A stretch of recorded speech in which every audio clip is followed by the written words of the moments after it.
Ishita Kishore all India rank 1, Garima Lohiya all India rank 2, Uma Harathi all India rank 3, Smriti Mishra all India rank 4।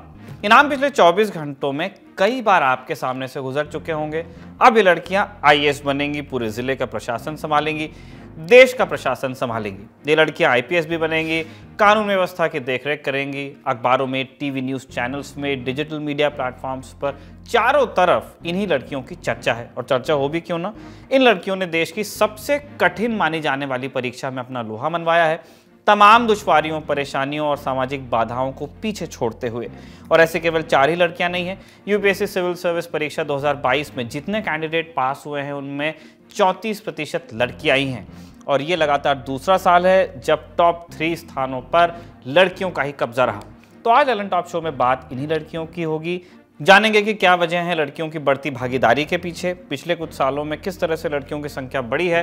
साथ ही होंगे कई सारे सवाल भी कि लड़कियों को यहाँ तक पहुँचने में किस तरह की दिक्कतों का सामना करना पड़ता है और यहाँ पहुँचने के बाद उनके सामने किस तरह की चुनौतियाँ आती हैं। लड़कियों की ब्यूरोक्रेसी में क्या स्थिति है, इन सब पर बात होगी। नमस्कार, मेरा नाम है निखिल और आप देखना शुरू कर चुके हैं दी ललन टॉप शो। यूपीएससी देश की सबसे बड़ी परीक्षा आयोजित करने वाली संस्था, इसलिए नहीं कि इसमें भर्तियां हजारों लाखों की संख्या में आती हैं, बल्कि इसलिए कि हर साल यूपीएससी की सिविल सेवा परीक्षा पास करने वाले लोग देश के सबसे बड़े पदों पर बैठते हैं। बोलचाल की भाषा में कहा जाता है कि यही लोग देश चलाते हैं। हम सब जानते हैं कि यूपीएससी सिविल सेवा परीक्षा के जरिए भारतीय प्रशासनिक सेवा यानी आईएएस, भारतीय पुलिस सेवा यानी आईपीएस और भारतीय वन सेवा यानी आईएफएस जैसी ऑल इंडिया सर्विसेज के पद भरे जाते हैं। इसके अलावा ग्रुप ए और बी की तमाम सर्विसेज के पोस्ट भी यूपीएससी सिविल सर्विसेज एग्जाम के जरिए ही भरे जाते हैं। इसमें भारतीय विदेश सेवा, राजस्व सेवा और अन्य कई तरह के पद शामिल होते हैं। तो हुआ यह है कि 2022 की सिविल सेवा परीक्षा का आ गया है रिजल्ट और रिजल्ट के बाद अखबारों की सुर्खियां एक बार फिर से लड़कियां ही बनी हैं। शुरू के 4 नाम हमने आपको बता दिए, अब आते हैं ओवरऑल लिस्ट पर। यूपीएससी ने सिविल सेवा परीक्षा 2022 में सिलेक्ट हुए 933 लोगों के नाम का ऐलान किया है। इंडियन एक्सप्रेस की रिपोर्ट के मुताबिक इनमें से 320 महिलाएं हैं, यानी 1/3 से अधिक। करीब 2 दशक पहले तक ये संख्या तकरीबन 20% ही हुआ करती थी और 1990 की शुरुआत में ये 20% से भी नीचे होता था। पिछले कुछ सालों में महिलाओं की भागीदारी में लगातार बढ़ोतरी देखने को मिली है और इस साल 34% का रिजल्ट अब तक का हाईएस्ट है। पिछले कुछ सालों के रिजल्ट पर नजर डालेंगे तो स्थिति और साफ हो जाएगी। ये आंकड़े इंडियन एक्सप्रेस ने जुटाए हैं, उनके हवाले से हम आपको बता रहे हैं। 2017 में कुल 1056 सिलेक्टेड कैंडिडेट्स में 254 लड़कियां थीं, यानी 24% लड़कियां यूपीएससी में सिलेक्ट हुई। 2018 में 812 सिलेक्टेड कैंडिडेट्स में से 193 लड़कियां थीं, यानी इस साल भी 24% लड़कियां सिलेक्ट हुई। 2019 में कुल 922 सिलेक्टेड कैंडिडेट्स में 220 लड़कियां थीं और इस साल भी तकरीबन 24% लड़कियां सिलेक्ट हुई। 2020 में कुल 833 सिलेक्टेड कैंडिडेट्स में 238 लड़कियां थीं, यानी इस साल लड़कियों की संख्या बढ़कर 29% पे पहुंची। 2021 में कुल 685 सिलेक्टेड कैंडिडेट्स में 177 लड़कियां थीं, यानी 26% लड़कियां यूपीएससी में सिलेक्ट हुई और अब 2022 के रिजल्ट में 34% लड़कियां सिलेक्ट हुई हैं। ये डेटा बताता है कि 2021 के अपवाद को छोड़ दें तो पिछले कुछ सालों में सिविल सर्विसेज के लिए सिलेक्ट होने वाली लड़कियों की संख्या लगातार बढ़ी ही है। रिजल्ट में लड़कियों की संख्या बढ़ने के पीछे वजह क्या क्या है, इसके पीछे जानकार वजह बताते हैं, उसको उन्हीं से सुनते हैं। 2-3 बातें हो सकती हैं। एक तो संयोग हो सकता है, मतलब कभी कभी क्या होता है कि रैंडम चीज़ों को हम ज़बरदस्ती व्याख्या करने का प्रयास करते हैं। एक तो रैंडम भी हो सकता है क्योंकि आमतौर पर 2 ही जेंडर्स के लोग एग्ज़ाम दे रहे हैं, मेल फीमेल हैं। कभी लड़का टॉप करता है, कभी लड़की करती है, तो हमेशा नियम की तलाश नहीं करनी चाहिए। लेकिन अगर हमें ढूंढनी ही हो वजह, 2 वजह में या 3 वजह सोच पाता हूँ। एक तो जनरली मैंने देखा है, गलतफहमी भी हो सकती है, पर मेरा अनुभव ये है कि हैंड राइटिंग के मामले में लड़कियां प्रायः औसत रूप से लड़कों से बेहतर साबित होती हैं। और क्योंकि इस एग्ज़ाम में लिखित परीक्षा की वेटेज बहुत ज़्यादा है, हो सकता है कि वो चीज़ उनको थोड़ा सा बेनिफिट देती है। और अगर 2-4 नंबर का बेनिफिट भी है तो वो 10-20 रैंक में, 30 रैंक में कन्वर्ट हो जाता है। दूसरा, मैंने देखा है अपने अनुभव में कि जिन लड़कियों को पढ़ने का मौका मिलता है लंबे समय तक, उनकी जनरली सीरियसनेस पढ़ाई के मामले में ज़्यादा होती है, क्योंकि बहुत सारी बच्चियों को अपने घरों से लड़ना पड़ता है कि हम ठीक से पढ़ना चाहते हैं। लड़कों के मामले में ये लड़ाई आमतौर पर नहीं होती है। पेरेंट्स चाहते हैं कि वो पढ़ें, वो भी चाहते हैं कि पढ़ें, तो बात आगे बनती है। तो लड़कियों के लिए इस परीक्षा की तैयारी करना, खुद को साबित करने का मामला ज़्यादा गहरा होता है। एक वजह ये हो सकती है। तीसरा मेरा मानना है कि इंटरव्यू में यूपीएससी में आरक्षण तो नहीं है लड़कियों के लिए कई स्टेट पीसीएस में है, यूपीएससी में नहीं है। पर यूपीएससी भी ध्यान रखती है कि उनके रिजल्ट में सभी वर्गों का रिप्रेजेंटेशन ठीक हो। मेरा अनुमान है कि यूपीएससी की जो मीटिंग होती होगी उसमें ये बात होती होगी कि लड़कियों का अनुपात कम ना रहे, इस बात का ध्यान रखना है। तो हो सकता है कि इंटरव्यू में अंक देते समय थोड़ा सा ध्यान इस बात का रखा जाता हो कि उनका रिप्रेजेंटेशन कम ना हो। ये मेरा अनुमान है। इससे लड़कियों की मेहनत और उसका महत्व ज़रा भी कम नहीं होना चाहिए। लड़कियों का जो नंबर बढ़ रहा है, ये तो बहुत खुशी की बात है, बहुत हर्ष की बात है। मेरी तो खुद की वाइफ भी आईएएस अधिकारी थी, तो हमारे ज़माने में लड़कियां कम आती थी, लेकिन अब उनका नंबर बढ़ रहा है ना। तो ये तो बहुत हर्ष की बात है और बिल्कुल सरप्राइजिंग नहीं है, क्योंकि लड़कियां ज़्यादा फोकस्ड होती हैं, लगन से काम करती हैं, मेहनती होती हैं और डिस्ट्रैक्टेड कम होती हैं अपने अपने फोकस्ड एरिया से। तो इसलिए इसलिए उनका रिजल्ट तो बेहतर होना में इनमें में कोई कोई अचंभे वाली बात नहीं है। अ, अब इसको और बेहतर कैसे करना है, ये तो खुद ब खुद, मतलब ये तो नंबर अभी बढ़ेगा। आप देखिएगा कि अगले वर्षों में घटेगा नहीं है, बढ़ेगा नंबर अभी। तो इनका पार्टिसिपेशन भी बढ़ेगा और इनका योगदान भी बढ़ेगा। रिजल्ट आपको हमने बता दिया, आंकड़े बता दिए। अब आते हैं दिक्कतों पर। हम सब जानते हैं कि सालों साल कैंडिडेट्स सिविल सर्विस की तैयारी को अपना समय देते हैं, लेकिन पोस्ट लिमिटेड ही होती हैं और कुछ सिलेक्ट होते हैं। अधिकतर अपना नाम सिलेक्टेड कैंडिडेट्स की लिस्ट में नहीं ही देख पाते हैं क्योंकि कंपटीशन बहुत है। यानी लंबा समय देना और सफलता की अनिश्चितता, ये एक बड़ी वजह मानी जाती है कि सिविल सर्विस की तैयारी करने वाली लड़कियां एक दो अटेम्प्ट के बाद तैयारी छोड़ देने को मजबूर होती हैं, क्योंकि उन्हें तरह तरह के दबाव झेलने पड़ते हैं, घर परिवार का, समाज का, कि अब इसकी शादी करवा देना चाहिए।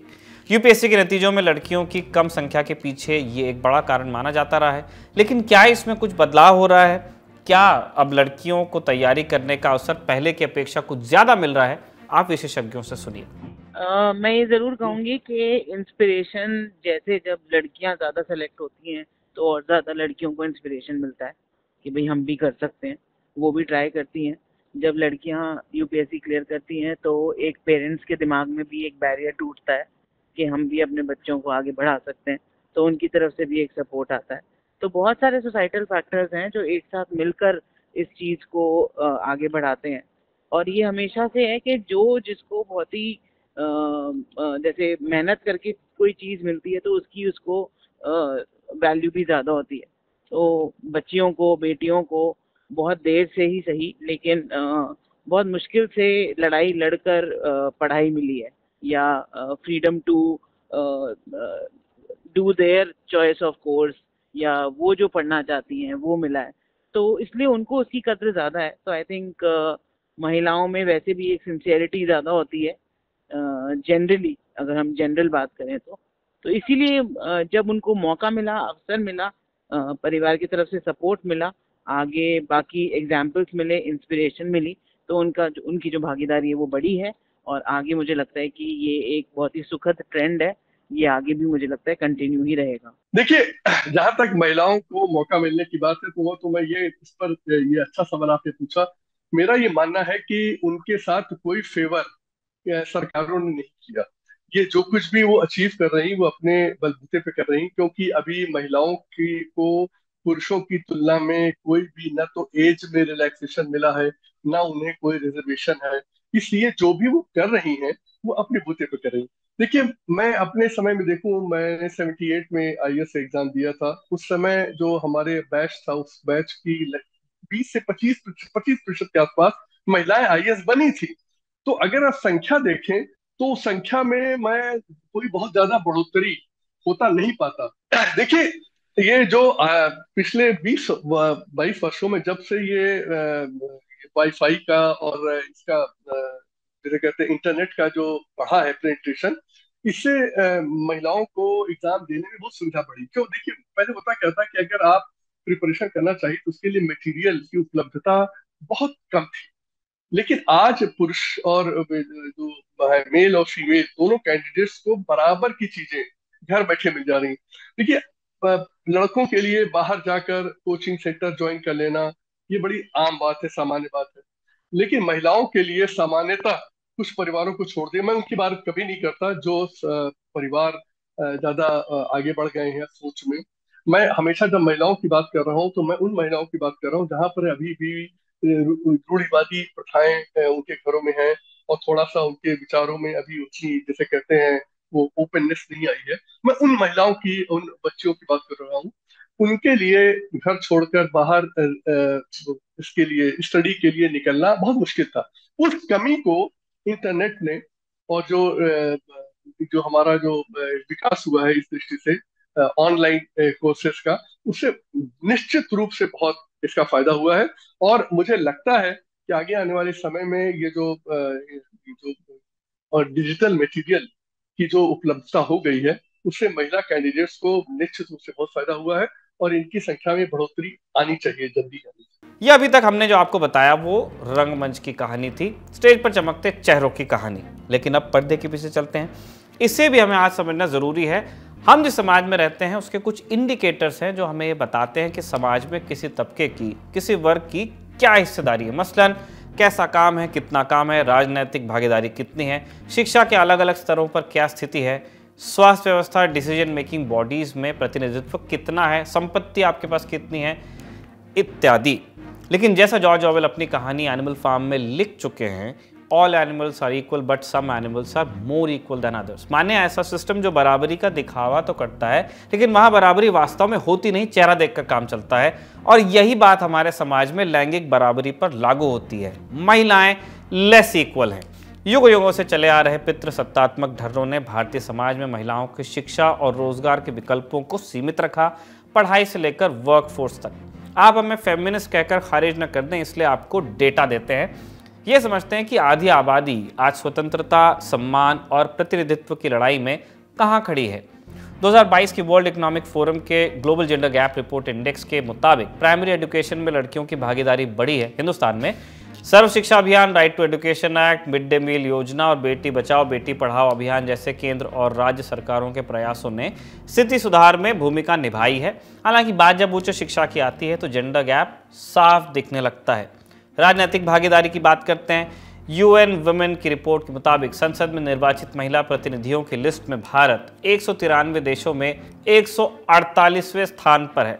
2019 के ही आम चुनाव में महिलाओं की संख्या बढ़ने का डंका बजा। डंका बजने के बाद क्या स्थिति रही आप उसको देखिए। 24 मई 2023 यानी आज की तारीख में संसदीय कार्य मंत्रालय की वेबसाइट पर यह डेटा है।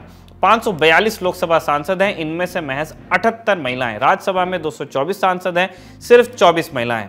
ग्रामीण और स्थानीय स्तर पर महिलाओं के राजनीतिक प्रतिनिधित्व में बढ़ोतरी हुई है क्योंकि वहां रिजर्वेशन मिला है। लेकिन ये सिर्फ पंचायत की बात है। केंद्र और राज्य स्तर पर महिलाओं के लिए 33% सीटें आरक्षित करने के लिए 2010 में बिल लाया गया, जिसकी न पिछली सरकार ने सुध ली न मौजूदा सरकार ने। पॉलिटिकल बिल नहीं है, इसीलिए महिला आरक्षण विधेयक लैप्स होता गया। अर्थ के क्या हाल है? रोकड़ा। अर्थव्यवस्था में महिलाओं की हिस्सेदारी केवल 25.6% है। 2021 में भारत की महिला वर्कफोर्स 23% के करीब थी।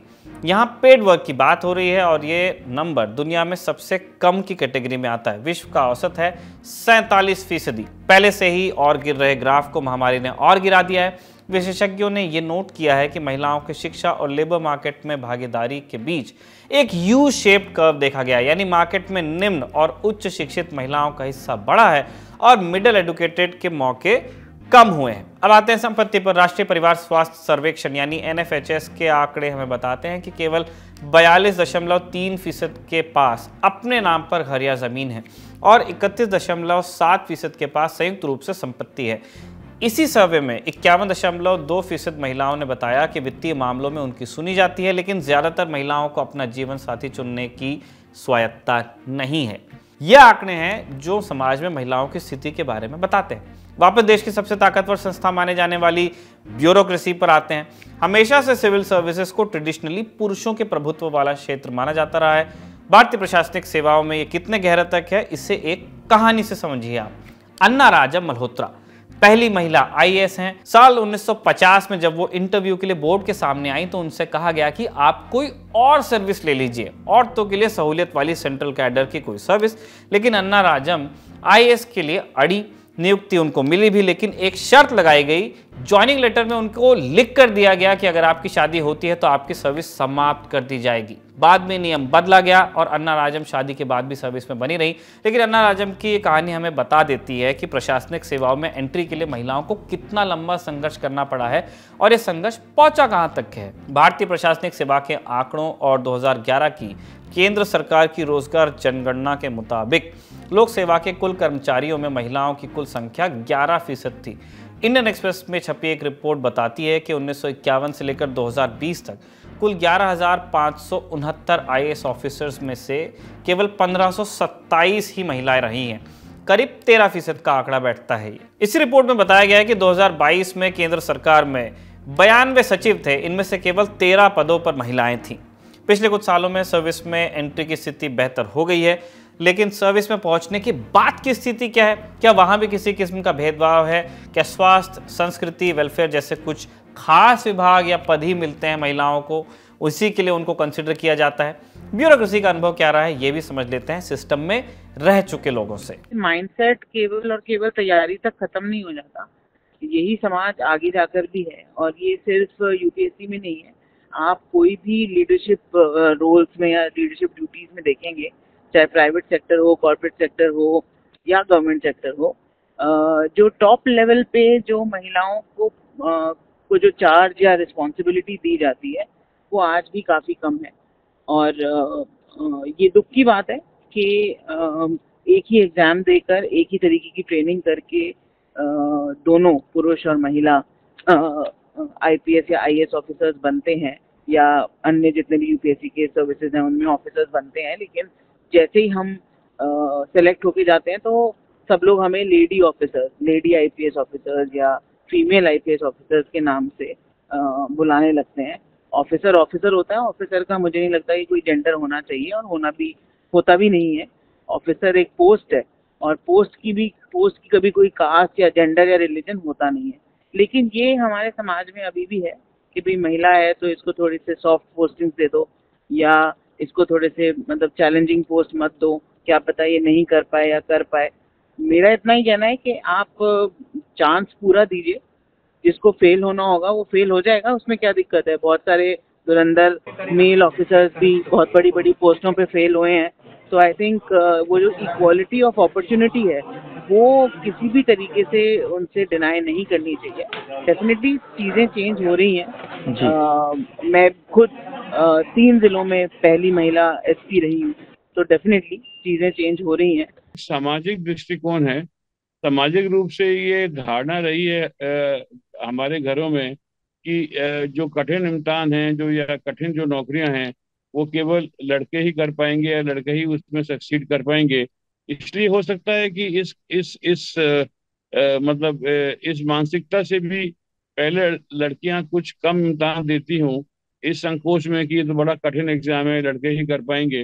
तो वो संकोच भी कम हो रहा है और उनको, लड़कियों को लगने लगा है, क्योंकि उनकी अपॉर्चुनिटी बढ़ी है, वो देख पा रही हैं, वो एलएसआर कॉलेज जाती हैं, वो दिल्ली यूनिवर्सिटी जाती हैं, आईआईटी जाती हैं, तो वो समझ पाती हैं कि उनमें भी उतनी ही क्षमता है जितनी कि उनके मेल कोलीग्स में है। तो उनका संकोच कम होता है, इम्तिहान देती हैं और निरंतर ही बेहतर अपना परफॉर्मेंस करती जा रही हैं। ये हमारे समाज को ये कब समझ में आएगा कि प्रकृति ने दोनों को मानसिक रूप से, शारीरिक रूप से एकदम बराबर बनाया, लेकिन कंडीशनिंग जिसे कहते हैं उसके कारण ही ये विभेद पैदा हुआ है महिला और पुरुष के बीच में। उदाहरण के लिए देखिए आप, बच्चियां जब दोनों छोटे होते हैं तो उनके साथ सामान्य व्यवहार होता है, लेकिन जैसे ही थोड़ा सा उनकी समझ आती है तो आप तुरंत उसमें जो समाज है हमारा उनमें विभेद शुरू करता है। पहले उनकी ड्रेस से शुरू करता है, बच्चे को आप पैंट और शर्ट पहनाना शुरू कर देते हैं, बच्चियों को आप दूसरे वस्त्र पहनाना शुरू कर देते हैं, उनके साथ आप अलग तरह का वो शुरू कर देते हैं। ये जो मानसिकता है, इसी मानसिकता ने आज ये इन्वायरमेंट पैदा कर दिया है कि जो फीमेल है वो मेल की तुलना में पीछे है, कमजोर है। और यहीं पर आपके इस सवाल का उत्तर छिपा हुआ है कि उनसे एक्सपेक्टेड ही नहीं है कि वो काम करें। आखिर में समझना भी जरूरी है कि ब्यूरोक्रेसी में और अधिक महिलाएं आएं और अधिक महिलाएं यूपीएससी सिविल सर्विस एग्जाम की तैयारी में लगें। इसके लिए किस तरह के बदलावों की जरूरत है? देखिए, समाज के लेवल पे अगर हम बात करें तो इट इज़ वेरी इंपॉर्टेंट कि हम अपनी बच्चियों को एक फुल फ्रीडम दें। वो जो करना चाहती हैं उसमें बाधा उत्पन्न नहीं करें।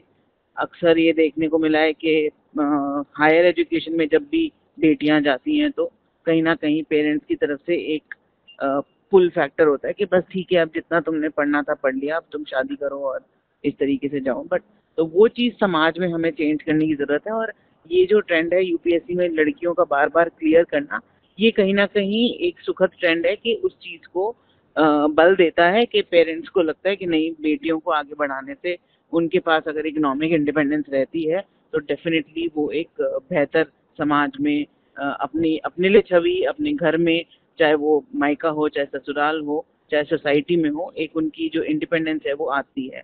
और साथ ही साथ सरकार लेवल पे अगर आप कहें तो मुझे लगता है कि सरकार के लेवल पे बहुत सारे ऐसे कोचिंग इंस्टीट्यूट्स हैं जहाँ पे महिलाओं के लिए बनिस्बत जो अपने वीकर सेक्शंस जो सो कॉल्ड माने जाते हैं या जो एफर्मेटिव एक्शन जिनके लिए दिया गया है, उसके अलावा महिलाओं के लिए भी कोचिंग फ्री देने का या कोचिंग में कुछ डिस्काउंट देने का, ताकि उनके ऊपर एक आर्थिक भार नहीं आए और परिवार को या परिवार से जो सपोर्ट मिलने को एक धक्का नहीं लगे या लोग कहें कि भाई हम क्यों इसकी कोचिंग पे खर्चा करें। तो वो सरकार आई थिंक ऑलरेडी कर रही है। ज़रूरत है कि उसको ज़्यादा से ज़्यादा पब्लिसाइज करने की, ताकि ज़्यादा से ज़्यादा बेटियां इस तरीके की स्कीम्स हैं उसका लाभ उठा सकें। बहुत ही सामाजिक हमारे हमारे प्रॉब्लम्स एक्चुअली बहुत ही सामाजिक प्रॉब्लम्स रहते हैं, क्योंकि घर पे लेडीज को सपोर्ट ही नहीं मिलता है।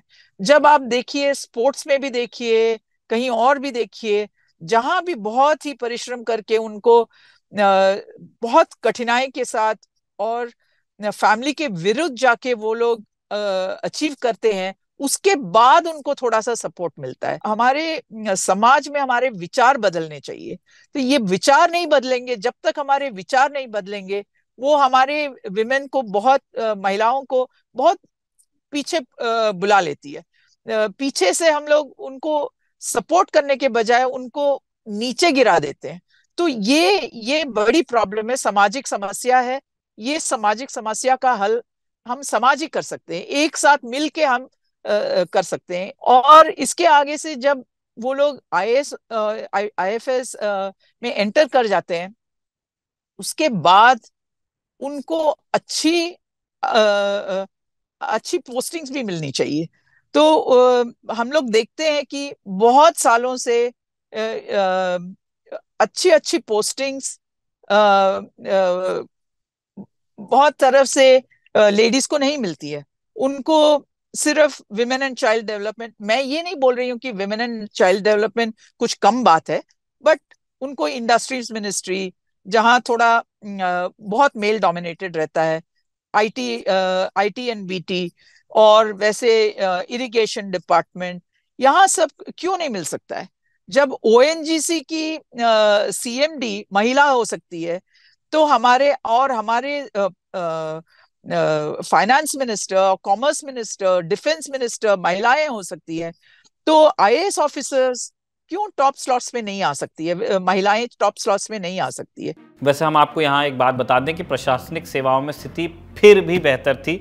भारत की सेनाओं में, आर्म फोर्सेस में महिलाएं आज जहां तक भी पहुंची हैं, उसके लिए उन्हें दशकों तक लंबी कानूनी लड़ाई लड़नी पड़ी है। इंडियन आर्म फोर्सेस में महिला पर्सनल्स का नंबर आपको बता देते हैं। वायुसेना 13.09%, नौसेना 6%, सेना जो सबसे बड़ा आर्म है 3.80%। हालत यह है कि 2020 तक केवल 3 महिला अधिकारी हैं लेफ्टिनेंट जनरल या समकक्ष के पद तक पहुंची, वो भी सिर्फ मेडिकल सर्विसेज में। लैंगिक समानता का सिद्धांत भारतीय संविधान में निहित है। संविधान न केवल महिलाओं को बराबरी की गारंटी देता है, बल्कि राज्य को महिलाओं के पक्ष में सकारात्मक समाधान करने की ताकत भी देता है।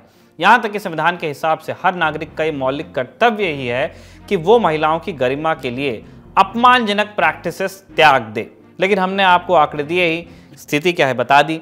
आंकड़ों में आपको नहीं पढ़ना नहीं सही, आप अपने आसपास तो देख ही सकते हैं। कोस कोस पर पानी बदले 4 कोस पर वाणी। मगर हर वाणी में गालियों के केंद्र में कौन होता है? ये केवल कबीलाई गालियां हैं जो आज तक चली आ रही हैं। संविधान आ गया, हमें मौलिक कर्तव्य दिया गया और हमने उसे नकार भी दिया पूरी सहूलियत के साथ। रिजल्ट आ गया, हेडलाइंस बन गई, लड़कियों का करिश्मा हमने आपको बता दिया। इन लड़कियों को प्रतीक बनाकर और लड़कियों के सामने वर्सेस वाला द्वैत पैदा कर दिया। यही हीरो हैं, बाकी सब गाली बनने की पात्र। बहरहाल हमने आपको बहुत ज़्यादा ज्ञान दे दिया। अब आपको एक ललन टॉप बात बताते हैं। दृष्टि IAS के संस्थापक विकास दिव्यकीर्ति का महिला प्रशासकों पर क्या कहना है, आप वो सुन लीजिए। प्रशासन के मामले में तो ऐसा माना जाता है कि महिलाएं बेहतर प्रशासक साबित हो सकती हैं, क्योंकि जिसने घर ठीक से संभालना सीखा हो, अपनी माँ को देखा हो, उस जिला भी ठीक से संभाल सकता है। इस बात की संभावना ज़्यादा होती है। एक सलाह और दे देते हैं, एक जेंडर न्यूट्रल सलाह। जो लोग किसी कारण से इस साल सफल नहीं हो पाए हैं वो निराश न हो। कोई भी परीक्षा आपका मुकद्दर तय नहीं करती, या आप भली भांति जानते ही हैं। अपने गुरुओं की सलाह माने, नतीजों को स्वीकार करें और आगे की दिशा पकड़ें। यहाँ तक ही था आज का ललन टॉप शो। अगले एपिसोड में आपसे मुलाकात होगी, तब तक के लिए नमस्ते।